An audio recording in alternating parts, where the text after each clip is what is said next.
ನಮಸ್ತೆ friends, welcome to my channel. ನಾನು Geeta. Friends, ಇವತ್ತಿನ ವಿಡಿಯೋದಲ್ಲಿ ಮತ್ತೊಂದು ವಿಧಾನದಲ್ಲಿ ವರಮಹಾಲಕ್ಷ್ಮಿ ಅಮ್ಮನವರಿಗೆ ಸರಳವಾಗಿ ಮತ್ತು ಸುಂದರವಾಗಿ ಯಾವ ರೀತಿ ಸೀರೆ ಉಡಿಸೋದು ಅಂತ ತೋರಿಸ್ಕೊಡ್ತಾ ಇದ್ದೀನಿ.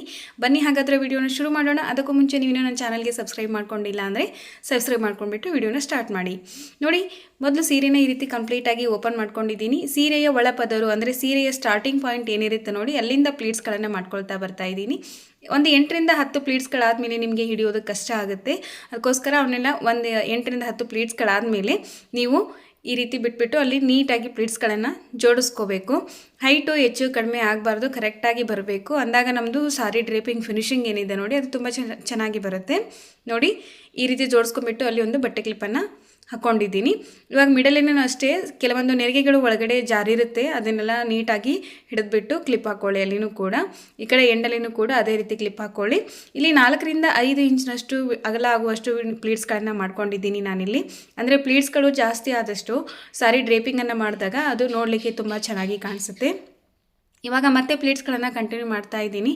ಎಲ್ಲಿವರೆಗೂ ಅಂದರೆ ನಮ್ಮದು ಸೆರಗು ಎಲ್ಲಿವರೆಗೂ ಬೇಕಾಗುತ್ತೆ ನೋಡಿ, ಅಲ್ಲಿವರೆಗೂ ಅದೇ ಸೀರೆ ಅಲ್ಲಿವರೆಗೂ ಕೂಡ ಈ ರೀತಿ ಪ್ಲೀಟ್ಸ್ಗಳನ್ನು ಮಾಡ್ಕೊಂಡ್ಬಿಟ್ಟು ಮತ್ತೆ ಉಳಿದ ಪ್ಲೀಟ್ಸ್ ಏನಿದೆ ನೋಡಿ ಅವನು ಕೂಡ ಕರೆಕ್ಟಾಗಿ ಜೋಡಿಸ್ಕೊಂಡ್ಬಿಟ್ಟು ನಾನು ಈ ರೀತಿ ಬಟ್ಟೆ ಕ್ಲಿಪ್ಪಿಂದ ಸೆಕ್ಯೂರ್ ಮಾಡ್ಕೊಂಡಿದ್ದೀನಿ. ಇವಾಗ ಸೆಂಟರ್ ಪ್ಲೀಟ್ಸ್ ಮುಗಿದಿದೆ.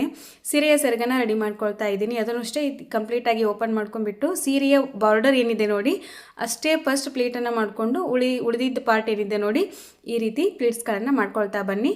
ಒಂದು 8ರಿಂದ 10 ಪ್ಲೀಟ್ಸ್ಗಳಾಗುತ್ತೆ ಇಲ್ಲಿ ಈ ರೀತಿ ಮಾಡೋದ್ರಿಂದ. ಅಲ್ಲಿ ಒಂದು ಗುಂಡ್ಪಿನನ್ನು ಹಾಕ್ಕೊಳ್ತಾ ಇದ್ದೀನಿ. ನೀವು ಸೇಫ್ಟಿ ಪಿನ್ನನ್ನು ಯೂಸ್ ಮಾಡಬೇಡಿ. ಸೇಫ್ಟಿ ಪಿನ್ ಒಳಗಡೆ ರಿಂಗ್ ಒಳಗಡೆ ಬಟ್ಟೆ ಸಿಕ್ಕೊಂಡು ಹಾಳಾಗೋ ಚಾನ್ಸಸ್ ಇರುತ್ತೆ. ಸೊ ಅದಕ್ಕೋಸ್ಕರ ಈ ರೀತಿ ಗುಡ್ ಪಿನ್ ಸಹಾಯದಿಂದ ಅದನ್ನು ಸೆಕ್ಯೂರ್ ಮಾಡ್ಕೊಳ್ತಾ ಇದ್ದೀನಿ. ಈ ಪ್ಯಾಟರ್ನಲ್ಲಿ ನಮಗೆ ಒಂದು 2ರಿಂದ 3 ಮೊಳದಷ್ಟು ಸೆರಗು ಬೇಕಾಗುತ್ತೆ. ನೋಡಿ, ಈ ರೀತಿಯಾಗಿ ನಿಧಾನವಾಗಿ ಮಾಡ್ಕೊಳ್ಳಿ. ನಿಮಗೆ ಫಸ್ಟ್ ಟೈಮ್ ಮಾಡ್ತಾ ಇದ್ದೀರಾ, ರೂಢಿ ಇಲ್ಲ ಅಂತಂದರೆ ಒಂದ್ಸಲ ಪ್ರಾಕ್ಟೀಸ್ ಮಾಡಿ. ಆಲ್ಮೋಸ್ಟ್ ಸೀರೆ ಉಡುವ ಎಲ್ಲ ಹೆಣ್ಮಕ್ಳಿಗೂ ಕೂಡ ಇದು ತುಂಬಾ ಈಸಿಯಾಗಿರುತ್ತೆ. ನೋಡಿ, ಇವಾಗ ಸೆರಗು ರೆಡಿಯಾಗಿದೆ, ಸೆಂಟರ್ ಪ್ಲೀಟ್ಸ್ಗಳು ಕೂಡ ರೆಡಿಯಾಗಿದೆ. ಈ ರೀತಿ ಇದನ್ನು ಫೋಲ್ಡ್ ಮಾಡ್ಕೊಳ್ಳಿ.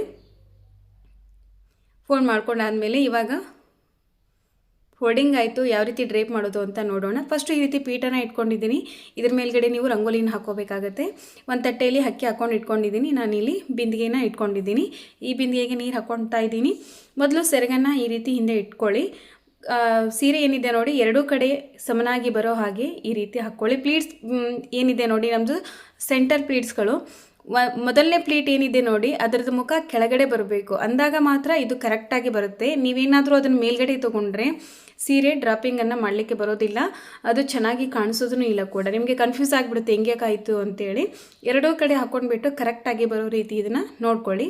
ಈ ರೀತಿಯಾಗಿ ನೋಡ್ಕೊಂಡಾದಮೇಲೆ ಮಧ್ಯದಲ್ಲಿ ಪ್ಲೀಟ್ಸ್ಗಳು ಜರುಗಿರುತ್ತೆ. ನಾವು ಕ್ಲಿಪ್ ಹಾಕ್ಕೊಂಡ್ರೂ ಕೂಡ ಕೆಲವೊಂದು ಮಿಸ್ ಆಗಿರುತ್ತೆ. ನಾವು ಅದು ಹಾಗೇ ಅದನ್ನು ಡ್ರೇಪ್ ಮಾಡ್ಕೊಂಡ್ಬಿಟ್ರೆ ಆಮೇಲೆ ಫಿನಿಶಿಂಗು ಚೆನ್ನಾಗಿ ಬರೋದಿಲ್ಲ. ಕೆಲವೊಂದು ಪ್ಲೀಟ್ಸ್ಗಳು ಜರಿದು ಅಲ್ಲಿ ನೀಟಾಗಿ ಕಾಣಿಸೋದಿಲ್ಲ. ನೋಡಿ, ಎರಡೂ ಕಡೆ ಪ್ಲೀಟ್ಸ್ಗಳನ್ನು ಜೋಡಿಸ್ಕೊಳ್ಳಿ. ಇನ್ನೊಂದು ಸಲ ಅಲ್ಲಿ ಜೋಡಿಸ್ಕೊಂಡ್ಬಿಟ್ಟು ಎರಡೂ ಕಡೆ ಈಕ್ವಲ್ ಆಗಿದೆಯಾ ಸೈಜ್ ಅಂತ ನೋಡ್ಕೊಳ್ಳಿ. ಸಮನಾಗಿ ಬರಬೇಕು ಆ ರೀತಿಯಾಗಿ. ಅದಾದಮೇಲೆ ಎರಡನ್ನೂ ಕೂಡಿಸಿ ಈ ರೀತಿ ಒಂದು ಅಲ್ಲಿ ಸೇಫ್ಟಿ ಪಿನ್ನನ್ನು ಹಾಕ್ಕೊಳ್ಳಿ. ನೋಡಿ, ಈ ರೀತಿಯಾಗಿ ಇವಾಗ ಕೆಳಗಡೆ ಹಾಕ್ಕೊಂಡಿರುವಂತಹ ಬಟ್ಟೆ ಕ್ಲಿಪ್ಪನ್ನು ನಾನು ಓಪನ್ ಮಾಡ್ಕೊಳ್ತಾ ಇದ್ದೀನಿ. ಪ್ಲೀಟ್ಸ್ಗಳನ್ನ ನೀಟಾಗಿ ಅರೇಂಜ್ ಮಾಡ್ಕೊಳ್ತಾ ಇದ್ದೀನಿ. ನೋಡಿ, ಈ ರೀತಿಯಾಗಿ ಜಾಸ್ತಿ ಪ್ಲೀಟ್ ಆದಷ್ಟು ಈ ಒಂದು ಮೆಥಡ್ ಏನಿದೆ ನೋಡಿ ಸಾರಿ ಡ್ರೇಪಿಂಗನ್ನು ಮಾಡಿದಾಗ ತುಂಬಾ ಚೆನ್ನಾಗಿ ಕಾಣಿಸುತ್ತೆ. ನೋಡ್ತಾ ಇದ್ದೀರಾ ನೀವು ಇಲ್ಲಿ ಯಾವ ರೀತಿಯಾಗಿ ಕಾಣಿಸ್ತಾ ಇದೆ ಅಂತ. ಪ್ಲೀಟ್ಸ್ಗಳು ಅಷ್ಟೇ ತುಂಬಾ ಜಾಸ್ತಿ ಆಗಿದೆ ಇಲ್ಲಿ. ನೋಡಿ, ಇವಾಗ ಎರಡೂ ಕಡೆ ಕಂಪ್ಲೀಟಾಗಿ ಪೂರ್ತಿ ರೌಂಡ್ ಶೇಪಲ್ಲಿ ಬರೋ ಹಾಗೆ ಪ್ಲೀಟ್ಸ್ಗಳನ್ನು ಅರೇಂಜ್ ಮಾಡ್ಕೊಳ್ಳಿ.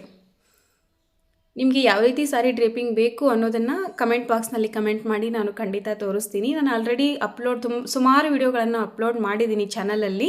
ಒಂದ್ಸಲ ಚಾನಲ್ಗೆ ವಿಸಿಟ್ ಮಾಡಿ ನಿಮ್ಗೆ ಯಾವ ರೀತಿ ಡ್ರೇಪಿಂಗ್ ವಿಡಿಯೋಗಳು ಬೇಕು ಅನ್ನೋದನ್ನು ಚೆಕ್ ಮಾಡ್ಕೊಳ್ಳಿ. ನೋಡಿ, ಈ ರೀತಿ ನೀಟಾಗಿ ಜೋಡಿಸ್ಕೊಂಡಿದ್ದೀನಿ. ಇವಾಗೇನೆಂದರೆ ನಾನು ಡಬಲ್ ಟೇಪನ್ನು ಯೂಸ್ ಮಾಡ್ತಾ ಇದ್ದೀನಿ, ಅಂದರೆ ಡಬಲ್ ಸೈಡೆಡ್ ಟೇಪನ್ನು ಯೂಸ್ ಮಾಡ್ತಾ ಇದ್ದೀನಿ. ಅದನ್ನು ಒಂದು 3 ಕಡೆ ಈ ರೀತಿ ಬಿಂದಿಗೆಗೆ ನಾನು ಅಟ್ಯಾಚ್ ಮಾಡ್ತಾ ಇದ್ದೀನಿ.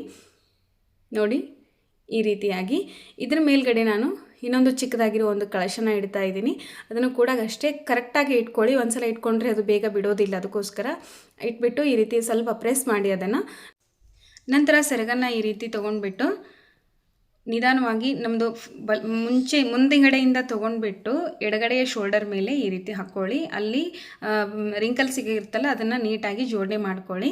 ನಂತರ ಹಿಂದೆ ತೊಗೊಂಡ್ಬಿಟ್ಟು ಈ ರೀತಿ ಬಲಗಡೆ ಶೋಲ್ಡರ್ ಮೇಲೆ ಹಾಕ್ಕೊಳ್ಳಿ. ನಮಗೆ ಕಳಶ ಸ್ವಲ್ಪ ಓಪನ್ ಆಗಿ ಕಾಣಿಸ್ತಾ ಇದೆ ಬಿಂದಿಗೆ, ಅದಕ್ಕೆ ಅಲ್ಲಿ ಹಾಕ್ಕೊಂಡಿರುವಂತಹ ಸೆರಗಿನ ಪ್ಲೀಟ್ಸ್ ಏನಿದೆ ನೋಡಿ ಅದನ್ನು ಓಪನ್ ಮಾಡ್ಕೊಳ್ಳಿ. ಸ್ವಲ್ಪ ಚೆಸ್ಟ್ ಪೂರ್ತಿ ಕಂಪ್ಲೀಟ್ ಆಗೋ ರೀತಿ ಅದನ್ನು ಸ್ಪ್ರೆಡ್ ಮಾಡ್ಕೊಳ್ಳಿ. ನೋಡಿ ಈ ರೀತಿಯಾಗಿ ಮಾಡ್ಕೊಂಡಾದಮೇಲೆ ಎರಡೂ ಕಡೆ ಸೆರಗು ನಮ್ಮದು ಕರೆಕ್ಟಾಗಿ ಬರಬೇಕು. ನೋಡಿ ಫಿನಿಶಿಂಗ್ ಅನ್ನೋದು ಚೆನ್ನಾಗಿ ಬರುತ್ತೆ. ಅಂದರೆ ನೋಡಿ ಅಲಂಕಾರ ಮಾಡ್ಕೊಂಡಾದಮೇಲೆ ನಮ್ಮಮ್ಮವರು ಈ ರೀತಿಯಾಗಿ ಕಾಣಿಸ್ತಾ ಇದ್ದಾರೆ. ತುಂಬಾ ಈಸಿಯಾದ ಒಂದು ಮೆಥಡ್ ಇದು. ನಿಮಗೂ ಕೂಡ ಇಷ್ಟ ಆಗಿದೆ ಅಂತ ಭಾವಿಸ್ತೀನಿ. ಇಷ್ಟ ಆದರೆ ಲೈಕ್ ಮಾಡಿ, ಶೇರ್ ಮಾಡಿ, ಕಮೆಂಟ್ ಮಾಡಿ. Thanks for watching.